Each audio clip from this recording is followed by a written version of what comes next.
Reach our 7th destination Gavvalamma temple. Gavvalamma temple అయితే లోపలికంట. So చూద్దాం మరి లోపలికి వెళ్ళి. ఉంది సందు కానీ పక్కన కొట్లు లేవు, పెద్ద పెద్ద ఇల్లులు ఉన్నాయి, ఖాళీ ప్లేస్ ఉంది. దూరం ఉంటుందో మామిడికి వెళ్ళి టెంపుల్ ఇక్కడ ఎలా వెళ్ళాలి? ఇదా ఎన్ని రూమ్స్ లో ఉన్నాయా? ఎవరైనా వస్తాగా వాళ్ళు వెనకాల అడిగి వెళ్ళిపోదాం.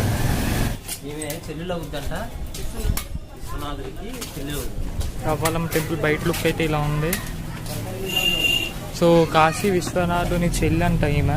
సో టెంపుల్ నుంచి పైకి ఎక్కితే ఈ విధంగా అయితే ఉందన్నమాట టెంపుల్ లుక్. లోపలైతే అమ్మవారు ఉంటారు గవ్వాలమ్మ.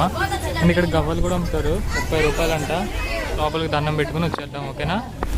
ఇదే మన గవ్వాలమ్మ టెంపుల్, చాలా పవర్ఫుల్. ఈ గవ్వాలమ్మ టెంపుల్ ఎక్కితే కాశీయాత్ర సంపూర్ణమైన లెక్క.